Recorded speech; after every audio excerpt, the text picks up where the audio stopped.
Welcome back to our channel. Ujjaini Mahankali అమ్మవారి బోనాల జాతర. సో ఆ రోజు అమ్మవారిని లక్షలాది మంది భక్తులు దర్శించుకోవడానికి వస్తుంటారు. సో అందుకనే అమ్మవారికి చాలా పవిత్రంగా చేనేత కళాకారులు ప్రతి ఏడాది చీర నేస్తుంటారు. సో అమ్మవారికి పెట్టే నగలతో పాటు ఆ రోజు అమ్మవారికి అలంకరించే చీర కూడా ప్రతి ఏడాది చాలా స్పెషల్గా ఉంటుంది. సో ఈ ఏడాది కూడా అమ్మవారి కోసం చేనేత కళాకారులు చీర నేస్తున్నారు. మరి ఆ చీర ప్రత్యేకత ఏంటి, ఈసారి అమ్మవారికి కట్టించబోయే ఆ చీరకి ఎన్ని రంగులు ఉన్నాయి, ఎందుకంటే ఆ కట్టించే చీర రంగులు కూడా చాలా ముఖ్యం. సో పంచరంగులతో ఒకసారి నేస్తుంటారు. సో ఈ ఏడాది కట్టిన రంగుల చీర వచ్చే ఏడాది లేకుండా కళాకారులు జాగ్రత్త పడుతూ ఉంటారు. సో అందుకనే అమ్మవారికి పెట్టే నగ కట్టే చీర చాలా ప్రత్యేకం ఆ రోజు. సో చూస్తున్నారు కదా చేనేత కళాకారులు నేస్తున్న చీర. ఈసారి పింక్ కలర్ బార్డర్ అండ్ కడ్డీ బార్డర్తో ఆరెంజ్ కలర్ వర్క్తో ఉండబోతుంది. సో ఒక్కసారి ఈ చీర గురించి నేను చెప్పే కంటే కూడా నేసే కళాకారులతో మాట్లాడదాం. నమస్తే అండి. నమస్తే మేడం. సో ఉజ్జయిని మహంకాళి అమ్మవారి చీర ఏంటి ఈ ఏడాది ప్రత్యేకత? ఈరోజు అమ్మవారికి ఈ చీరలో ప్రత్యేకత ఏముందంటే ఇది yellow colour, pink colour border, మధ్యన 5 రంగులతోటి నవరత్న డిజైన్ అని వచ్చింది మేడం ఇది. సో పోయిన ఏడాది ఎలాంటి డిజైన్ వేశారు? ఈ పోయినసారి వేరే వాళ్ళు వచ్చారు మేడం, మాకు అంత ఐడియా లేదు. ఈసారి మీరు ఈసారి మేము చేసినాం. సో ఇట్లాంటి అవకాశం మీకు ఎట్లా అనిపిస్తుంది? చాలా సంతోషంగా భావిస్తున్నాం. ఈసారి మాకు బల్కంపేట ఎల్లమ్మ తల్లి కరుణించింది, ఇక్కడ ఉజ్జయిని మహాకాళి తరపున ఇక్కడ 2 దిక్కులు నేయడం మేమై జరిగింది. సో ఇట్లా అమ్మవారికి చీర నేయడం, ఇదే చీర అమ్మవారి జాతరలో అమ్మవారికి అలంకరించడం ఎట్లా అనిపిస్తుంది అన్న మీకు? చాలా సంతోషంగా మా పూర్వజన సుకృతంగా భావిస్తున్నాం మేడం. అది అందరు కోరుకుంటా కూడా దొరకదు, అది మా అదృష్టం అనుకుంటాం అది. సో మరి అమ్మవారికి అలంకరించే చీర నేయడం అని అంటే చాలా నిష్ఠతో కూడుకున్నది. సో మరి ఈ అమ్మవారి జాతర ప్రారంభమైన నుంచి ఇప్పటివరకు ఇంకా సరిగ్గా ఒక 6 రోజులు ఉంది. ఎలాంటి నిష్ఠ నియమాలతో ఉంటారు మీరు? పొద్దున్నే లేచి స్నానాలు చేసి అమ్మవారిని దర్శనం చేసుకున్నాకనే మొగ్గాల్లో జరుగుతాము. ఇక్కడే లేదు ఫుడ్ అనేది, అమ్మవారి సన్నిధిలోనే తీర్థప్రసాదాలు తీసుకొని ఇక్కడనే తింటున్నాం, ఇక్కడనే ఉంటున్నాం అంతే. రోజుకి ఎన్ని గంటలు నేస్తున్నారు? రోజు ఎన్ని గంటలు అంటే ఇప్పుడు చీర కావాలంటే యాక్చువల్గా 3 రోజులు పడుతుంది. ఒక్క చీర ఒక్కరు తయారు చేయడానికి అదో అదనంగా 3 రోజులు, మొత్తం 6-7 రోజులు పడుతుంది ఒక చీర తయారీ విధానానికి. ఇప్పుడు యాక్చువల్గా ఏం చేస్తున్నామంటే ఇద్దరం నేస్తున్నాం అన్నమాట. డే మొత్తం రాత్రి 2-2:30 దాకా నేసినాం. 2:30 రాత్రి 2:30 వరకు? అసలు యాక్చువల్గా ఇంకా ఆయన దిగి నేను ఎక్కాలి డ్యూటీ, ఏంటంటే కొద్దిగా దానికి సంబంధించిన కండలు రాలే ఇంకా డిజైన్, అందుకని అయినాం అది వచ్చే వరకు నేస్తాం అయితే అని. లేకపోతే రాత్రి వరకు తెల్లవారి వరకు చీర అయితే ఉండే అట్లా. సో ఇట్లా 2 చీరల జోడి చీరల మహంకాళమ్మకి ముత్యాలమ్మకి 2 చీరలు.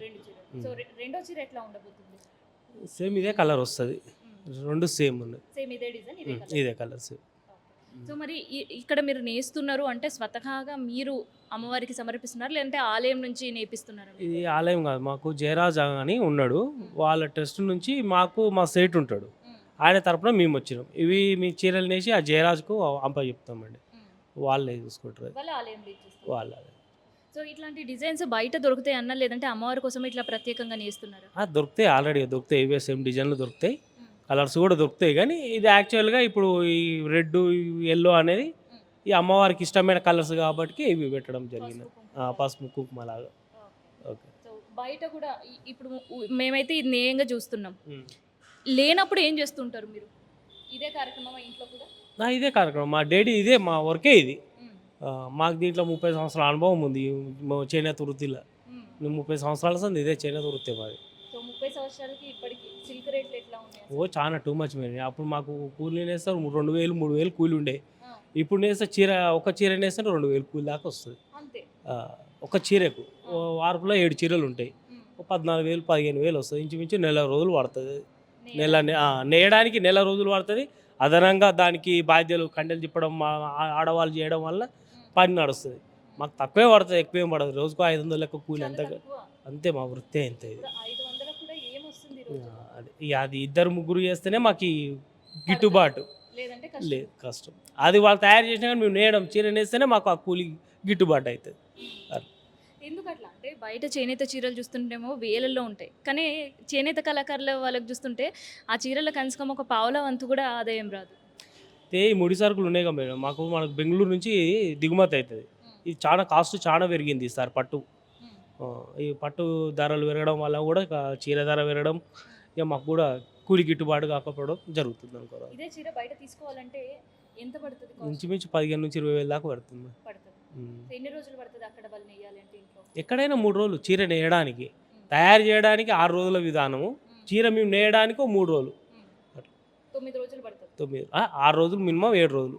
7 రోజులు. అయితే దీని మాస్టర్ వ్యూవర్స్ అనేటోళ్ళు ఈ కలర్స్ డైయింగ్, ఈ కలర్స్ డిజైన్స్ అన్నీ తయారు చేసి ఇస్తారు. చిటికీలు ఇస్తే మేము ఇంట్లో మళ్ళీ మా ఇంట్లో ఉంటారు కదా మేము, మా అమ్మాయి కానీ మా భార్య కానీ ఎవరన్నా వాళ్ళకి ఇస్తే ఇలా కంటెంట్ తయారు చేసి వాళ్ళు ఇస్తారు. వాళ్ళు ఇస్తే మేము వేయడం జరుగుతుంది. అట్లా ఈ వర్క్ ఇక్కడ ఈజీ అవుతుంది. ఈజీ అయితే లేకపోతే ఇంతవరకు ఈయనే చేయాలంటే కాదు, 15-20 రోజులు పడుతుంది 2 చీరలకు. అవన్నీ 75% అక్కడనే తయారు చేసుకొని వచ్చినాం కాబట్టి ఇక్కడ మీ చీర నేయడమే కదా, జల్ది అయిపోతుంది. సో మరి ఇప్పుడు ఈ చీర ఇచ్చేవాళ్ళేమో మరి మీకు కూలీ డబ్బులు ఇస్తారా, లేదంటే మీరు అమ్మవారికి వచ్చి భక్తితో నేస్తున్నారా? ఇప్పుడైతే మేమైతే అమ్మవారి భక్తి మీదనే వీడికి వచ్చి నేస్తున్నాము. ఆ తర్వాత ఇక మా సేటు తరపున వచ్చినాం కదా మేడం, ఆయన ఇస్తే కూలి ఇస్తుండొచ్చు మాకు. అంతే. సో ఒక్కసారి అమ్మవారి చీర చూడండి, ఎంత అందంగా ఎంత పవిత్రంగా ఇక్కడ నేస్తున్నారో చేనేతన్నలు. ఇక్కడ ఎల్లో, పింక్ ఈ దారాలు మాత్రం మనకు కలర్స్ కనిపిస్తున్నాయి, కానీ ఒక్కసారి చీర నేసిన తర్వాత ఆ చీర డిజైన్ ఏంటి అనేది ఇక మనకి ఇక్కడ కనిపిస్తుంది. కంప్లీట్ ఒక పింక్ బార్డర్ పైన జరీ, ఆ తర్వాత ఇదంతా కూడా ఆరెంజ్ కలర్లో. ఇక్కడ నేను ఇందాక చెప్పిన కదా అమ్మవారికి కట్టించే చీర రంగులు కూడా చాలా ప్రత్యేకంగా ఉంటాయి అనేది. సో అట్లా పంచరంగులు కలిసి ఉండేటట్లా ఇక్కడ ఆరెంజ్, తర్వాత వైట్ 2 అయిందా, తర్వాత గ్రీన్ 3, ఎల్లో 4, తర్వాత ఇక్కడ వచ్చేసరికి బ్లూ. సో అంటే అమ్మవారికి ఈ మధ్యలో ఉండే కలర్స్ అన్నీ కూడా పంచరంగులు ఉండేటట్టు ఈ చీరని డిజైన్ చేశారు. ఒకవైపు ఏమో బార్డర్ ఇలా ఉంటుంది, ఇంకోవైపు ఈ బార్డర్ పైనే ఇంకొక డిజైన్ వస్తుంది, అది కూడా నేను మీకు చూపిస్తాను. సో అమ్మవారికి కట్టే చీర బోనాల జాతరలో అంటే చాలా ప్రత్యేకంగా ఉండాలి కదా. ఆ మహంకాళి అమ్మని దర్శనం చేసుకోవడానికి భక్తులే కాదు, ఆ అమ్మ గుడిలో కొలువుదీరి ఆ రోజు భక్తులకు దర్శనం ఇస్తుందని కూడా నమ్మకం. అందుకని అమ్మవారి కోసం చాలా ఘనమైన ఏర్పాట్లు చేస్తుంటారు. ఇది వచ్చేసి కింద బార్డర్ వస్తుంది అనమాట. ఇక్కడ ఇందాక మనం చూసినాం కదా, సేమ్ ఆ పై బార్డర్ లానే కింద బార్డర్ ఉంటుంది, కాకపోతే కాస్త పెద్ద బార్డర్. ఆ తర్వాత పువ్వులు, ఆకులు, తీగలతో ఉండేటట్టు అమ్మవారి బార్డర్ డిజైన్ చేశారు. ఇందాక నేను చెప్పినట్టు రంగులు కూడా ఇక్కడ ప్రత్యేకం కదా. మధ్యలో ఉండే శారీకి పంచరంగులు ఉంటాయి, అండ్ ఇక్కడ ఉండే చీరకి పింక్, ఎల్లో, వైట్ 3 రంగులు కలిసి ఉండేటట్టు డిజైన్ చేసిర్రు అనమాట.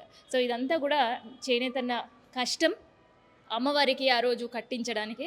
సో ఇవాళ ప్రారంభమైన చీర ఆదివారం రోజు అమ్మవారికి కట్టిస్తుంటారు. సో ఆదివారం కట్టించే కంటే ముందు అంటే శుక్రవారం రోజు మ్యాక్సిమం కంప్లీట్ చేస్తుంటారు.